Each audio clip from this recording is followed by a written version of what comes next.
नमस्कार, मैं हूं संदीप चौधरी। आप देख रहे हैं आज का मनी मंत्र, वो शो जिसमें हम आपको ऐसी खबरें बताते हैं और समझाते हैं आसान, सीधी सादी, सरल भाषा में, जो सीधे आपसे जुड़ी हैं, जिनका सरोकार आपसे है। News that you can use and news that you should and ought to use, क्योंकि आपकी नौकरी, आपकी आमदनी, आपके खर्च, आपकी गृहस्थी, आपके बाल बच्चों और देश की अर्थव्यवस्था से जुड़ी खबरें होती हैं।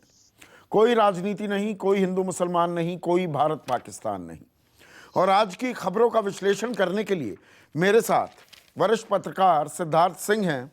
और सिद्धार्थ, आज एक अच्छी खबर बिजनेस स्टैंडर्ड ने, सब अखबारों ने छापा है, बिजनेस स्टैंडर्ड की हेडलाइन है, core sector contraction narrows to 0.8% in September. अब कोर सेक्टर, जहां से देश की अर्थव्यवस्था के इंजन को ईंधन मिलता है, ये मैंने आपको पहले भी समझाया है, कोल हो, इलेक्ट्रिसिटी, स्टील, ये सब चीज़ें, इसी के चलते हमारे उद्योग, हमारी अर्थव्यवस्था चलती है। इसमें जो सिकुड़न है, और ये 15-17% तक चली गई थी, ये अब घटकर 0.8%, 1% से भी कम आ गई है। तो इसे अच्छी खबर माना जाए सिद्धार्थ? देखिए संदीप, कोविड-19 के आने के बाद अब विडंबना ये है कि जो आपने बोला ना, कोर सेक्टर में जो कॉन्ट्रैक्शन है, वो जो है अब एकदम करीब-करीब जो है ना खत्म हो रहा है या बहुत कम रह गया है। तो अब उसको भी हम अच्छी खबर मान रहे हैं। मतलब अभी भी वो पॉजिटिव टेरिटरी में नहीं है संदीप।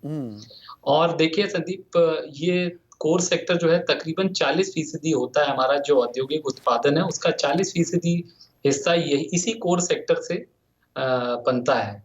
उसको दर्शाता है। ये कोर सेक्टर तकरीबन जो है 40% जो है इसमें औद्योगिक उत्पादन को दर्शाता है। और इसमें भी देखिए संदीप, अभी एक मिक्स्ड बैग है।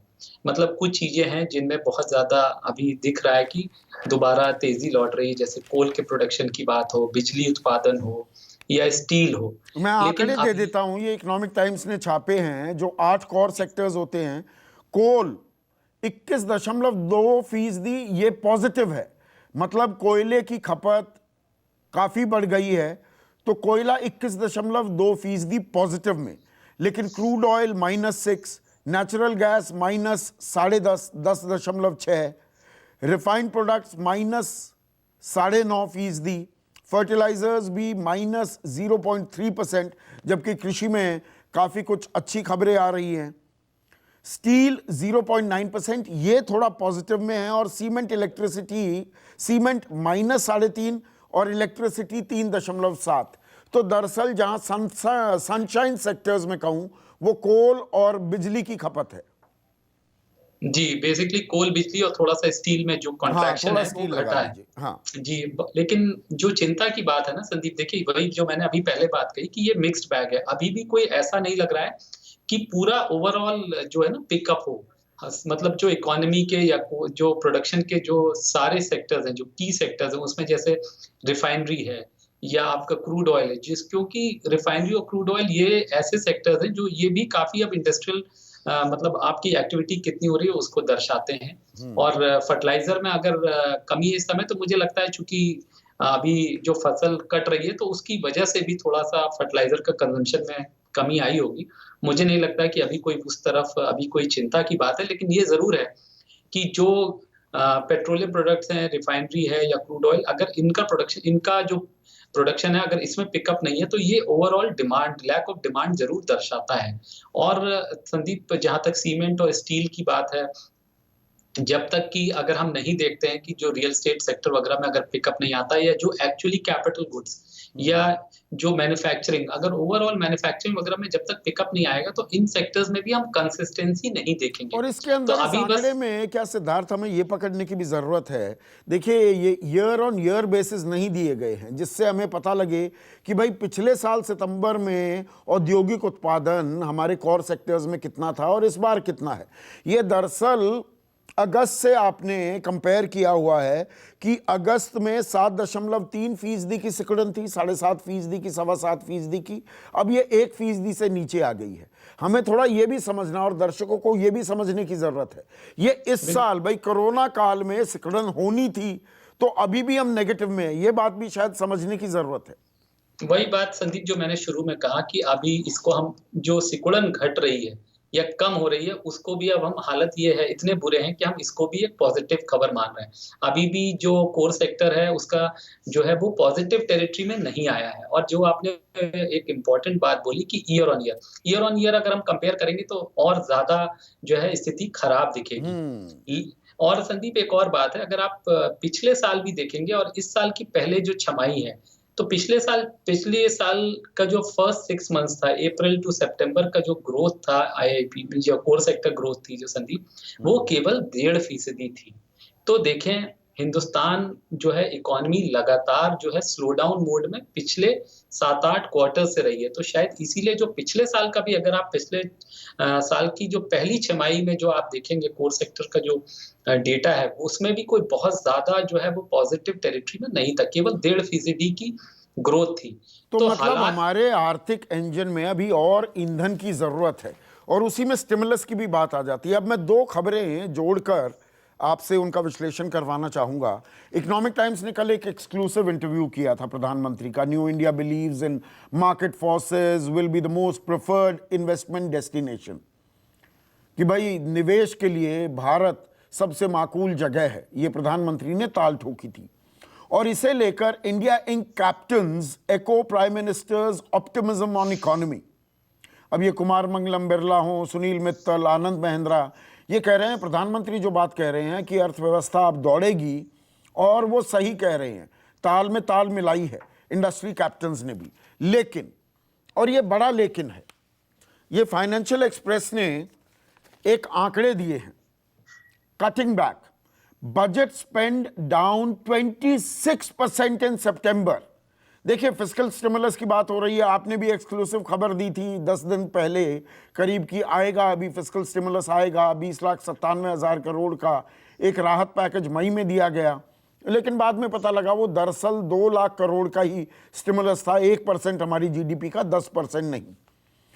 अब यहां पर खबर जो ये आ रही है, इस संकट काल, संक्रमण काल में, जहां सरकार को एक कॉमन सेंस, एक नॉर्मल लॉजिक कहता है सरकार को ज्यादा खर्च करना चाहिए था, सितंबर में जो बजटरी एक्सपेंडिचर है, जो सरकार खर्च करती है देश में विकास के लिए, अर्थव्यवस्था को दौड़ाने के लिए, यह 26% नीचे चला गया है। तो मतलब फिस्कल स्टिमुलस की बातें हो रही हैं और सरकार खर्च करने को तैयार नहीं है, और ऑप्टिमिज्म की बातें हो रही है, इंडस्ट्री कैप्टन्स कह रहे हैं we are very optimistic. Sandeep देखिए, अगर मैं इसको बड़े स्पष्ट शब्दों में बोलूँ ना, तो इंडस्ट्री कैप्टन्स के पास ज़्यादा मतलब जो है ना दाएँ-बाएँ जाने का स्कोप होता नहीं है। हाँ, ये काला मतलब सूट उन गुलाबी अखबार वाले हैं, वो पॉजिटिव बातें हैं, सुर में सुर मिलाने में एक्सपर्ट हैं वो, और संदीप बंद कमरे में मतलब बताएंगे कि दिक्कत है। हाँ, इंडस्ट्री कैप्टन से आप ऑन रिकॉर्ड क्या एक्सपेक्ट करते हैं कि वो प्रधानमंत्री के खिलाफ बोलेंगे? ऐसा तो होगा नहीं। जो प्रधानमंत्री बोलेंगे बिल्कुल वो साफ कहेंगे कि हाँ, बहुत ही अच्छा कदम है, हमने बड़े सारे रिफॉर्म्स कर दिए। लेकिन अगर इतना सब कुछ अच्छा है तो इन्हीं इंडस्ट्री कैप्टन से पूछना चाहिए ना कि पिछले 6 साल से लगातार अर्थव्यवस्था में जो है इतनी कठिनाई क्यों है? मतलब चीज़ें क्यों मतलब रुक-रुक के चल रही है? क्यों स्लो डाउन है? क्यों हम 3-4% की अब जो जीडीपी ग्रोथ है वो घटकर जो है हमारी, जब हम डीमोनेटाइजेशन के पहले 6-7% पे आराम से क्रूज़ कर रहे थे। ऐसा नहीं था कि वर्ल्ड इकोनॉमी बहुत तेज़ एक्सपैंड कर रही थी, लेकिन अपनी डोमेस्टिक डिमांड भी इतनी थी कि हम तकरीबन 6-7% का ग्रोथ रेट को सस्टेन कर रहे थे, लेकिन वही अब गिर गई है। जहाँ तक आपने जो ये बात कही कि बजटरी स्पेंड की बात कही, स्टिमुलस की बात कही, देखिए संदीप, पिछले जब कोविड के बाद लॉकडाउन हुआ, उसके बाद सरकार एक पैकेज अनाउंस किया और सरकार की कोशिश रही कि शुरू में वो जो है पैसा जिन भी योजनाओं में, चाहे वो मनरेगा के तहत या लोगों को अनाज दिया गया, कुछ उस तरह से जो और जो पब्लिक सेक्टर हमारी जो कंपनियां हैं, बड़ी कंपनियां हैं, उनको बोला गया कि भाई आप अपने कैपिटल एक्सपेंडिचर प्लान्स को जो है कट मत करिए, उनको खर्च करिए।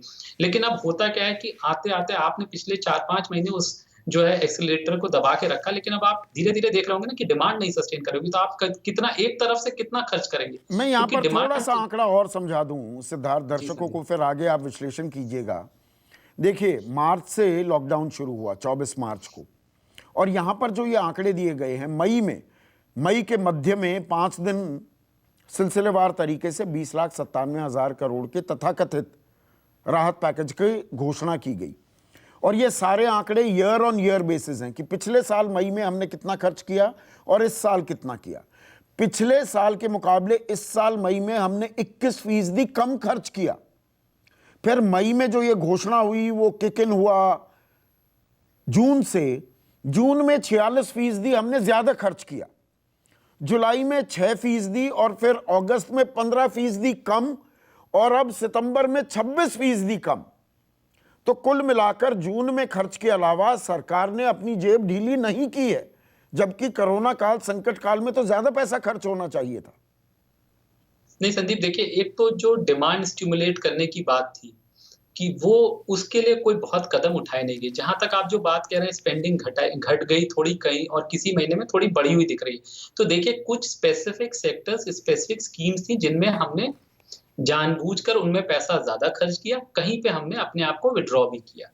तो इस जैसे कि आपने देखा जब लोग अपने घरों को लौट रहे थे, लोगों पे कामकाज नहीं था, तो हमने मनरेगा जैसी स्कीम में खूब पैसा डाला, क्योंकि हमें पता था अब लोगों के पास रोजगार के जो है अवसर कम है, लोग अपने घरों को लौट गए हैं, गांव चले गए हैं, लोगों को कामकाज चाहिए, तो एक मिनिमम उनको एंगेजमेंट चाहिए था। तो उसके लिए तो संदीप ये उसके भी कहीं ना कहीं उस तरह के ये जो डेटा में हम देख रहे हैं ना, कहीं घट रहा है कहीं बढ़ रहा है, तो उसका भी एक ये कहीं न कहीं एग्ज़िबिशन है या दर्शा रहा होगा, उस तरह की बातों को भी ये दर्शाता है।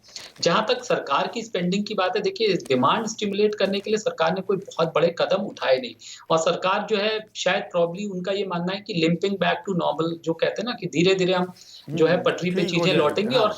और उसी अब मुझे लगता है ये एकदम मतलब सरकार का बिल्कुल क्लियर कट पॉलिसी दिखती है। एक आध जो हमने लोगों से बात की उनमें एक बात और समझ उनकी ये भी कहना है कि उनके सामने एक संशय ये है सरकार के सामने कि कई इकोनॉमिस्ट ये कहते हैं कि साहब डिमांड पुश चाहिए, आप खर्च करिए। तो उनका ये कहना है कि कोई हमें ये नहीं बताता कि हम किस लेवल तक खर्च करें, कि हाँ, हमारा आज की फिस्कल डेफिसिट अगर आज आप देखेंगे संदीप, तो इस साल के अंत तक सरकार को जो 3.5% तक फिस्कल डेफिसिट नीचे लाना था, वो कोविड की वजह से वापस उल्टा चला गया और तकरीबन हम 7 से 8 के बीच में कहीं रहेगा करेक्ट। केंद्र सरकार का फिस्कल डेफिसिट। तो उनका ये कहना है कि या तो हमें कुछ इकोनॉमिस्ट ये बताते हैं ना कि केंद्र सरकार और राज्य सरकारों का फिजिकल डेफिसिट इस लेवल तक आप ले जाएं, आप इतना स्पेंड करें और इसके बाद जो है आप इसको रोक दें। पर तो ये उनका ये संकट कहना काल है ना, आपदा काल है। आपदा काल में ट्रेडिशनल इकोनॉमिक्स काम करेगी क्या? अब तो आप एफआरबीएम नॉर्म्स में भी आपको 3.2% तक वित्तीय घाटा लेकर आना था, अब कह दिया कि नहीं, वो टारगेट्स नहीं, अब हम रेंज में काम करेंगे। नहीं, अभी संदीप ऐसा कोई फैसला तो नहीं हुआ है कि रेंज में करेंगे या 3% जो उनका एक ऑप्टिमम हमारा टारगेट रहा है कि हम अपने फिस्कल डेफिसिट हाँ, को साल दर साल वहां जो तक घटाना है उनको। जी, जी, हम लाना चाहते हैं। लेकिन संदीप मुझे लगता है कि इस समय ऐसे समय पे ये तो आपको मौका था कि आप फिस्कल डेफिसिट पे, और मौका क्या मतलब इस बात को दुनिया एक्सेप्ट कर रही है और दुनिया भर की सरकारें अपनी अर्थव्यवस्था को पटरी पे लाने के लिए हर जगह लोगों ने स्टिमुलस दिया है डिमांड पुश करने के लिए, कहीं न कहीं की डिमांड पिक करे तो पैसे खर्चने की सरकार की तरफ से ही ये स्टेप उठाए गए, क्योंकि अगर सरकार नहीं करेगी तो आप क्या लगता है प्राइवेट सेक्टर अपने आप करेगा। और यही दर्शाता है, क्योंकि इसीलिए आप देखेंगे कि कहीं न कहीं जो आप बात कह रहे हैं ना डिमांड, अभी भी हम जो अभी कोर सेक्टर की भी बात कर रहे थे, कहीं आप देख रहे हैं कोयले में डिमांड आ रही है, थोड़ी सी इलेक्ट्रिसिटी में आ रही है, कहीं सीमेंट पे, कहीं, लेकिन जो एक यूनिफॉर्मिटी होती है ना, जो कि दिखे कि हाँ हर तरफ हलचल हो रही है, अर्थव्यवस्था के हर कोने में, हर सेक्टर में हम देखें कि कोई जो है सेगमेंट में देखें कि हलचल हो रही है, ऐसा अभी दिख नहीं रहा है, ये सब और बहुत इसी पैची है। संशय के चलते देखिए एक और बड़ी खबर इंडियन एक्सप्रेस ने ये छापी है फ्रंट पेज पर, key change in Air India disinvestment bidders can decide debt burden level. इसी को बिजनेस स्टैंडर्ड ने छापा है। AI, that is Air India bidding rules ease, buyers get more time. अब ये दरअसल जो बिडर्स हैं, जो बोली लगाने वाले हैं, जो खरीदना चाहते हैं एयर इंडिया को, वो डेडलाइन आपने 14 दिसंबर तक बढ़ा दी है, और दूसरा अटेम्प्ट जो होगा बेचने का, ये पहला अटेम्प्ट तो चला नहीं, 27 जनवरी को फिर से होगा। तो ये खबर समझाइए कि bidders can decide debt burden level. और मोटी खबर ये है क्या कि सरकार अभी दिक्कत में है। विनिवेश का जो टारगेट था, लक्ष्य था कि विनिवेश कर कर सरकारी कंपनियों में 2,10,000 करोड़ रुपए सरकार लाना चाह रही थी खजाने में, वो टारगेट्स तो मिल नहीं रहे। एलआईसी का तो पोस्टपोन हो गया है, अभी उसमें 1,00,000 करोड़ रुपए सोच रही थी सरकार को मिल जाएंगे, वो तो मिल नहीं रहा है। तो ये एयर इंडिया में ये जो बदलाव किए गए हैं, ये किसी ना किसी तरह सरकार की कसमसाहट भी है कि हमें बेचना है तो चलिए रूल्स को भी ईज कर देते हैं, और वो कैसे किए हैं ये थोड़ा समझाइए। संदीप देखिए, एयर इंडिया का जो एग्जाम्पल है, जो हम इसमें ये दूसरा अटेम्प्ट है बेसिकली इसको बेचने का। एक बार पहले भी किया गया जब हम 74% बेचना चाहते थे, उस समय बिड्स नहीं आई। अब हमने कहा है कि हम पूरी एयरलाइन तकरीबन जो 100% शेयर मतलब जो हिस्सेदारी सरकार की है, पूरी सरकार इसको बेचने को तैयार है। आज जो अभी खबर, कल जो सरकार ने नए चेंजेस किए हैं इसमें, उसका संदीप उसमें सीजे उन्होंने एक ये वर्ड यूज किया है, एंटरप्राइज। मतलब इस एयरलाइन की पूरी वैल्यू आप इसको डेट इक्विटी के तौर पे ना देख के, आप जो भी बिडर है वो इस एंटरप्राइज, पूरे इस एयरलाइन की आप इसकी क्या वैल्यू लगाते हैं, आप वो बताएं। अभी तक क्या था संदीप की सरकार ने ये बोला था कि देखिए एयर इंडिया के ऊपर तकरीबन उसके 60,000 करोड़ के लॉसेज हैं, अगर मार्च 2019 तक की हम बैलेंस शीट देखें तो उसमें से संदीप तकरीबन 28-29,000 सरकार ने अपनी तरफ ले लिया, तो बचा था तकरीबन 30,000 करोड़। उसमें भी संदीप सरकार ने ये कहा था कि जो बिडर, जो भी अब इसकी बिड करेगा, जो खरीदेगा, उसको तकरीबन 23,500 का जो डेट है या जो कर्ज है सरकार 23,500 करोड़। जी, तो वो एयरलाइन पे वो मैच है एसेट्स के अगेंस्ट। मतलब उतने के एसेट्स भी हम उस बिडर को या जो भी इसको खरीदेगा उसको देंगे। तो ये जो कर्ज था 23,500 करोड़ का, ये तकरीबन मैच कर रहा था उतने ही एसेट्स से। एसेट्स क्या है एयरलाइन के पास? उसके अपने जहाज हैं, उनके पास फ्लाइंग राइट्स हैं, उनके पास अपने पार्किंग और वो जो स्लॉट्स हैं डिफरेंट एयरपोर्ट्स पे, तो वो सब मिला के एसेट्स थे। अब लेकिन हुआ क्या, कोविड के बाद देखिए एविएशन सेक्टर बहुत ज्यादा संकट में है संदीप। और ओवरऑल जो अभी हम थोड़ी देर पहले बात कर रहे थे कि इस समय सरकारों को स्पेंड करना है, क्योंकि जब तक सरकार स्पेंड नहीं करेंगी प्राइवेट सेक्टर भी स्पेंड नहीं करेगा। तो जब प्राइवेट सेक्टर खर्च नहीं कर रहा है तो ऐसे समय में सरकार को इस तरह के संकेत मिल रहे हैं कि अगर आप ये 23,500 करोड़ का कंपल्सरीली डेट बिडर को बांधेंगे कि भैया ये तो आपको लेना ही लेना है, तो कोई भी इस एयरलाइन की बोली नहीं लगाएगी। सरकार के सामने दूसरा संकट ये है संदीप कि अगर आप एयर इंडिया को जिंदा रखना चाहते हैं, इसको चलाते रहना चाहते हैं, तो हर महीने सरकार को अपनी जेब से 500 करोड़ रुपए इसको देने पड़ेंगे, जो कि सालाना 6,000 करोड़ हो जाता है। तो अब सरकार को ये फीडबैक आया कि भैया आपको अगर फिर, और सरकार ये भी चाहती है, देखिए उसकी मंशा अच्छी है, क्योंकि देखिए एयर इंडिया को सरकार अपने पास रख के चलाना बहुत मुश्किल लगता है, क्योंकि वैसे भी एविएशन कोई बहुत आसान सेक्टर नहीं है, क्योंकि नहीं, ये इतना बड़ा केवल प्रॉफिटेबल सेक्टर भी नहीं है। 2% मार्जिन जी पे तो काम होता है, जहां जी तक मेरी संदीप, तो जानकारी है। हाँ। बिल्कुल ठीक कह रहे हैं संदीप। और एयरलाइन जो है काफी कैश मतलब कैश हैवी सेक्टर है, मतलब उसको आप बिना पैसे डालते रहना होता है। प्रॉफिट कोई हमेशा गारंटीड नहीं, नहीं होता है प्राइवेट कि सेक्टर आप में भी देख लो ना, सहारा डूबा, जी किंगफिशर डूबा, जेट एयरवेज एयर डूब डेक्कन है गया, मतलब हमारी जी, सारी बड़ी एयरलाइंस डूबी हैं। और दुनिया भर में है संदीप। मतलब airline is not a easy business, let us hmm. Except that. तो अभी सरकार की ये मंशा है कि किसी तरह एयर इंडिया चलती हुई किसी दूसरे प्राइवेट हाथों में चली जाए और जहां वो चलती तो रहे। मतलब इससे सरकार भरसक कोशिश कर रही है किसी न किसी तरह से ये एयर इंडिया को बेचा जाए, और उसके लिए बिल्कुल सर, नॉर्म्स को भी उन्होंने ईज किया है। अब एक और बड़ी खबर, और ये ऑटो सेक्टर से जुड़ी हुई है। खबर क्या है? देखिए, 3 अलग अलग खबरें हैं। फाइनेंशियल एक्सप्रेस ने छापा है, Maruti sees strong festive season sales, कि अभी ये त्योहारों का जो मौसम चल रहा है उसमें बम्पर सेल हो रही है, but the company is not sure whether demand will sustain after December. Company इस बारे में अभी पूरे तरीके से भरोसा नहीं कर रही है कि दिसंबर के बाद भी चलेगी। इकोनॉमिक टाइम्स ने उनके रिजल्ट्स छापे हैं। Maruti Suzuki net profit flat at 1,372 crore in Q2। दूसरी तिमाही में मतलब 1,372 करोड़ का मुनाफा किया है, फ्लैट ही है, कोई खास बड़ी बात नहीं की है।